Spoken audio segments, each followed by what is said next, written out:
বিদেশ থেকে লেখাপড়া শেষ করে ছেলে দেশে এসে বাবাকে বলল, বাবা সফলতা কি জিনিস জানো? আমাকে দেখে শেখো। আমি এখন সফলতার একদম চূড়ায় পৌঁছে গেছি। আমি সাকসেস, আমি সফল মানুষ। আমাকে দেখে শেখো যে সফলতা কি জিনিস।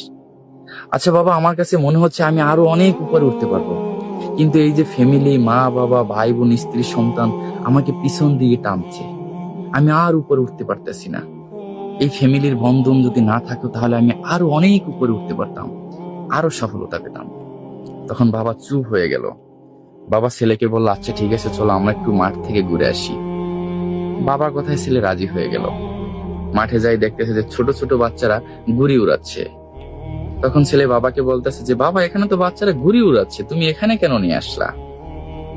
তখন বাবা কোনো কথা না বলে একটা বাচ্চার কাছ থেকে ঘুড়ি নিল এবং সেও ঘুড়ি উড়াচ্ছে। তখন ছেলে বাবাকে বলতেছে যে, বাবা তুমি কি বাচ্চা হয়ে গেলা? তুমি বাচ্চাদের কাছ থেকে ঘুড়ি নিয়ে তুমি নিজেও ঘুড়ি উড়াচ্ছ।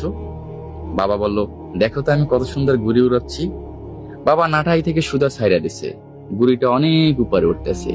যখন মহাশূন্যে ঘুড়িটা ভাসতেছে তখন বাবা সুতো ছাড়া বন্ধ করে দিল। ছেলে বলতেছে, বাবা তুমি আরো সুতো ছাড়ো, এই ঘুড়ি তো আরো অনেক উপরে উঠবে, খুব সুন্দর করে উঠতেছে, তুমি আরো সুতো ছাড়ো, আরো অনেক উপরে উঠে যাবে। ছেলের কথা শুনে বাবা সুতা না ছাইরা ঘুড়ির সুতোটা কাইটা দিছে। তখন ওই ঘুড়িটা আরো অনেক উপরে উঠতেছিল। ছেলে বলতেছে, বাবা তুমি সুতো কাইটে দিছো কেন? তুমি সুতো ছাড়তা, ওই দেখো কত সুন্দর ঘুড়ি মহাশূন্যে ভাসতেছে। কিছু দূর যাইয়া ঘুড়ি আর উপরে উঠে না। ধীরে ধীরে ধীরে কইরা ঘুড়ি নিচে নামতে শুরু করলো। তখন ছেলে বলল, দেখো বাবা তুমি সুতোটা কাইটে দিছো, এখন আর ঘুড়ি উপরে উঠতে পারতেছে না, ঘুড়িটা নিচে নামতে আসে। কিছুক্ষণ পর ঘুড়িটা নিচে নামতে নামতে কোনো এক জঙ্গলে হারিয়ে গেল, যেটাকে আর খুঁজে পাওয়া যাবে না। তখন বাবা ছেলেকে বলল, তুমি এটা দিয়ে কি শিখলা?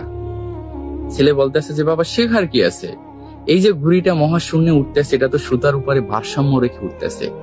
সুতো যদি পিছনে না থাকে তাহলে ঘুড়ি তো উপরে উঠে পইরাই যাবে, এটাই তো স্বাভাবিক। তুমি সুতোটা না ছাইরা কাইটে দিলা কেন?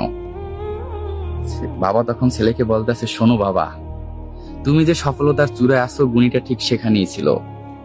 তুমি যেখানে সুতো ছাড়তে বলছো আমি সেখান থেকে সুতোটা কাইটে দিছি। তুমি যেমন বলতেছো না যে মা বাবা, ভাই বোন, আত্মীয় সন্তান আমাকে এই সফলতার চূড়ায় উঠতে দিতেছে না, আমাকে পিছন থেকে টানতে আছে, তুমি এই সম্পর্ক না থাকলে নাকি আরো অনেক উপরে উঠতে পারতা। ঠিক এই ঘুড়ির মতোই আমি সুতোটা কাইটে দিছি। সুতোটা কাইটে দেওয়ার পর ঘুড়িটা কিছুক্ষণ উপরে উঠছে ঠিকই, কিন্তু ধীরে ধীরে নিচে নাইমাসে বিলীন হয়ে যাচ্ছে। তুমি যে সুতোটা ভাবতেছো যে তার ভারসাম্য, ঠিক তোমার এই সফলতার পিছনে তোমার ভারসাম্য তোমার মা বাবা, ভাই বোন, আত্মীয় স্বজন। তুমি যে সম্পর্কটা না থাকলে আরো বেশি উপরে উঠতে চাচ্ছ, হ্যাঁ তুমি উঠতে পারবা, কিন্তু কিছুদিন পর তুমি ধীরে ধীরে ধীরে ধীরে ঘুরের মতো নিচে নাইমা কোথাও বিলীন হয়ে যাবা, যা তোমাকে কেউ খুঁজে পাবে না। ফ্যামিলি কখনো সফলতার পিছু টান হতে পারে না। ফ্যামিলি কখনো তার সন্তানকে পিছ থেকে টানে না। তুমি ফ্যামিলি যে বন্ধনটা দেখতেছো, যে মায়া মহব্বত ভালোবাসা দেখতেছো, এটা হলো তোমার বর্ষা।